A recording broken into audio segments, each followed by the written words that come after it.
आप मुझे ये बताएंगे कभी ऐसा आपके साथ हुआ कि एक फिल्म देखने के बाद आपको ठीक ठाक हैंगओवर हुआ हो और दिमाग में ठीक ठाक हथौड़े पड़े हों फिल्म देखने के बाद?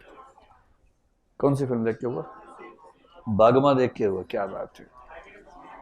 आप में से कितने लोग बागमा देखते हुए दो चार आंसू बहा दिए थे आप लोगों ने? हाथ खड़ा करो। क्या बात है। मुझे सबसे बड़ी खुशी है कि 15 लड़कों ने हाथ खड़ा किया आंसू बहाने में। वरना आंसू बहाने वाले को लड़का माना नहीं जाता हमारे समाज में। उसको बोलते हैं कि लड़का केवल कहने को, बेसिक लड़की है ये। लेकिन इतना सहज होना चाहिए।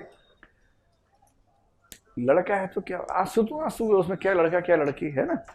देखो, लड़कियों से एक सुझाव दो, लड़कियों को जब भी शादी के लिए कोई मुंडा ढूंढो अपने लिए ना, जब उसका इंटरव्यू लो, क्या हो गया भाई, मैं शर्म से लाल हो गई। अरे शादी तो होगी ना भाई, इसमें ऐसी क्या बात है, शादी तो होगी ना सबकी। तो जब शादी के लिए आप किसी का इंटरव्यू लें, उससे दो चार सवाल जो पूछे जाते हैं, लगे रहो मुन्ना भाई में भी ऐसे सवाल बताए गए थे, एक सवाल मैं भी आपको बता रहा हूँ। उस लड़के से ये पूछना कि पिछली बार आंसू के साथ कब रोए थे। अगर वो जवाब दे इसका, अरे हम तो मर्द हैं, बचपन में रोए थे आखिरी बार 3 महीने की उम्र में, उसके बाद वो चाहे आईएएस हो, चाहे आईएसआईएस में हो, चाहे कुछ भी हो, उससे शादी मत कीजिएगा। क्योंकि जो पिछले कई साल से रोया नहीं है, रुलाएगा बहुत ज्यादा उसके बाद। वो पत्थर है बेसिकली, इंसान नहीं है। तो उससे पूछना पिछली बार आंसू के साथ कब रोए थे। अगर इसका जवाब अगर इसका जवाब 6 महीने से ज्यादा है तो चिंता की बात है, और 2 साल से ज्यादा है तो इसका कतई हमें उत्तर नहीं देना है। ये अनिवार्य प्रश्न है। ये वैकल्पिक वाला नहीं है कि इन 3 में से 2 का उत्तर दें, ये अनिवार्य है। इसी पे सिलेक्शन रिजेक्शन टिकना चाहिए, ठीक है। एक ये प्रश्न। दूसरा, उस फिल्म में बताया था, इस चीज को ऑब्जर्व करना कि वो अपने से कमजोरों के साथ कैसे बिहेव करता है। यदि वो अपने से कमजोर व्यक्ति के साथ शालीनता से बिहेव करता है तो ठीक व्यक्ति है। बाकी हुलिया वुलिया तो 4 दिन के बाद वैसे भी काम नहीं आता है, तो होली पर मत जाइए। ये देखिए कि उसका बिहेवियर अपने से कमजोर के साथ कैसा है। अगर ठीक है तो मुंडा ठीक है, फिर आगे बढ़िए। भाई साहब ने पूछा कि हम क्या पूछेंगे।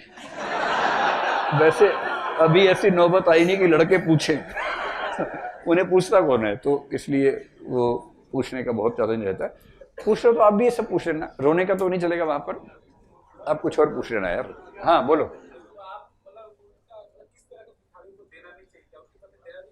नहीं, भिखारी के प्रति दया नहीं चाहिए, लेकिन उस दया का परिणाम उस कृत्य में नहीं होना चाहिए कि आप उसको पैसा दें।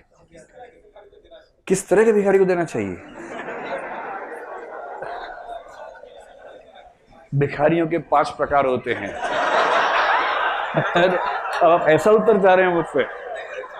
जब जब आपको ये भरोसा हो जाए कि ये जेन्युइनली ऐसी स्थिति में है और इसके पीछे कोई गैंग सक्रिय नहीं है, और या ये कि जेन्युइन भले ना हो, इस समय सच में भूखा है और केवल उसको खुला भोजन, पैकेट वाला नहीं, वो दे दीजिए, उसमें क्या दिक्कत है। मैं ऐसा करता हूं। मैं आपसे ये नहीं कह रहा कि आप ऐसा करें, मैं ऐसा करता हूं। चलो, सिविल सर्विस की ट्रेनिंग में या किसी बड़े व्यक्ति को एम्पैथी सिखाने का पहला तरीका क्या है? कुछ ऐसी फिल्में, कुछ ऐसे नॉवेल्स, या कुछ भी ऐसा जिसमें एक कंसेप्ट डेवलप हो किसी वंचित वर्ग के प्रति। इसका कोई एग्जाम्पल अगर फिल्म का देना हो तो जैसे बागबान एक अच्छा एग्जाम्पल आपने दिया। जैसे वृद्धों की स्थिति को समझाने का एक अच्छा तरीका क्या है कि बागमा फिल्म दिखाओ। तो बागमा दिखा दी, आर्टिकल 15 फिल्म दिखा दी, तो कोई व्यक्ति अगर आए और वो 2 घंटे का लेक्चर दे बूढ़ों की सुरक्षा पे, उस 2 घंटे के लेक्चर से अच्छा 2 घंटे की फिल्म दिखाओ बागबा, और फिल्म दिखाने के बाद आधे घंटे का लेक्चर दे दो केवल, जो केवल उन उपायों पर हो कि हम क्या कर सकते हैं और हमें क्या करना चाहिए सिविल सेवक के तौर पर, उस तरह से। तीसरी बात, जो यूपीएससी या मसूरी की एकेडमी की ट्रेनिंग का अनिवार्य हिस्सा है, वो है बाध्यकारी संपर्क। वो यहां पर भी आ जाएगा, इनफोर्स्ड कांटेक्ट। सबसे अच्छे लोग वो हैं जिनको बचपन से डाइवर्सिटी मिली है। तो अगर आप ऐसे स्कूल में पढ़े जहां आपकी क्लास में विभिन्न धर्मों के लोग थे, विभिन्न इलाकों के लोग थे, तो आप फायदे में हैं। और मुझे जलन होती है आजकल के बच्चों से, दिल्ली में, या कुछ लोग दिल्ली के बाहर मान लीजिए पढ़ रहे हैं। आजकल ऐसे स्कूल्स खूब हैं जहाँ के क्लासरूम में कुछ बच्चे भारत के हैं, कुछ बच्चे किसी और देश के हैं, और इस मामले में अमेरिकी बच्चे सबसे खुशनसीब हैं। वहां के हर क्लासरूम में लगभग 1/3 बच्चे अन्य देशों के हैं। श्वेत अश्वेत तो हैं ही, अन्य देशों के भी हैं, अन्य महाद्वीपों के भी हैं।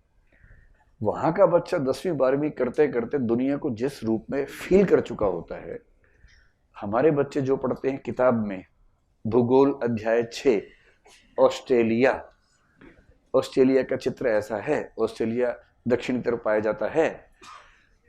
अब ये बच्चे क्या बोल रहे हैं, ऑस्ट्रेलिया, और मैडम पूछ रही है कि आप ऐसे कितने बच्चे ऑस्ट्रेलिया से, 3 ने हाथ खड़ा कर दिया, आई एम फ्रॉम ऑस्ट्रेलिया।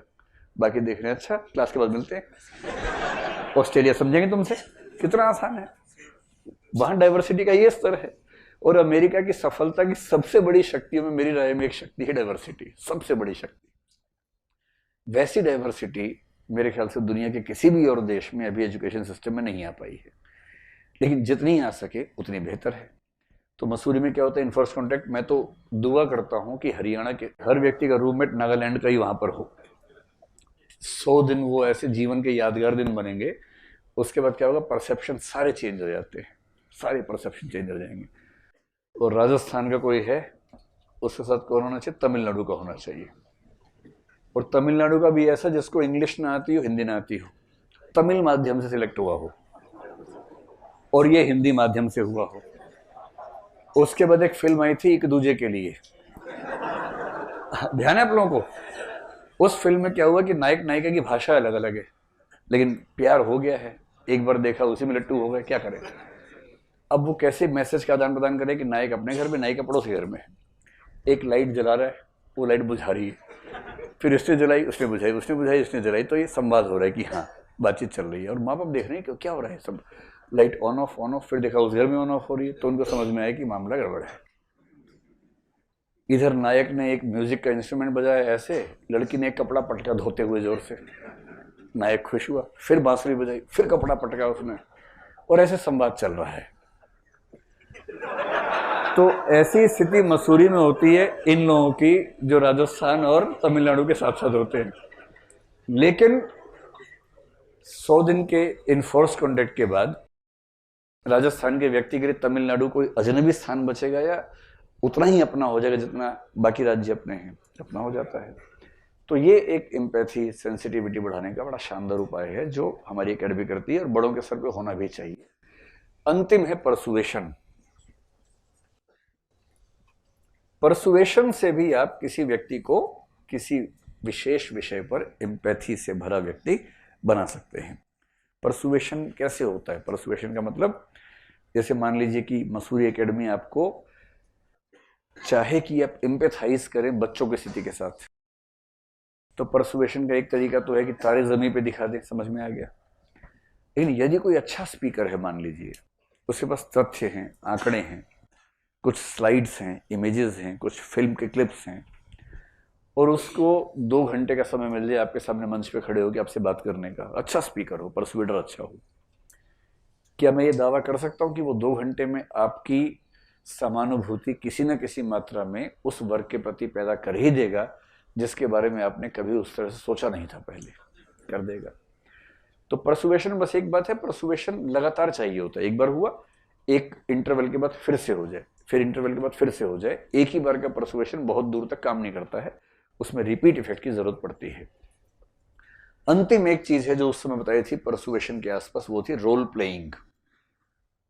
अगर आपको किसी को एम्पैथी सिखानी हो किसी विशेष व्यक्ति या समुदाय या व्यवसाय के प्रति, उसे बाध्य कीजिए कि वो उसका रोल प्ले करके देखे, समझ में आ जाएगा। ये वही चीज है, putting someone's shoes in your foot.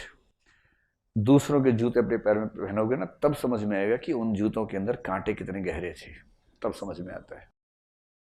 तो दूसरों की स्थितियों की कल्पना कर लेंगे तो एम्पैथी अपने आप आ जाएगी।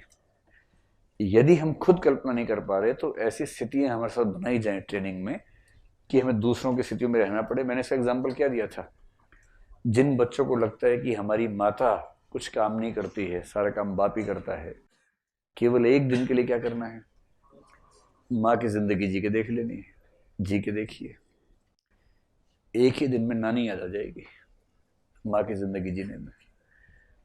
ये ऑफिस में भी होता है, अगर आपको लगता हो कि ऑफिस में इसको काम कम मिलता है, मजे ज्यादा ले रहा है, तो चेंज करके देख लीजिए एक दिन के लिए। कई ऐसी चीजें जो वो काम करने पर ही समझ में आती हैं, उससे पहले समझ में नहीं आती हैं, तो उससे रोल प्लेइंग से भी आप एम्पैथी सिखा सकते हैं।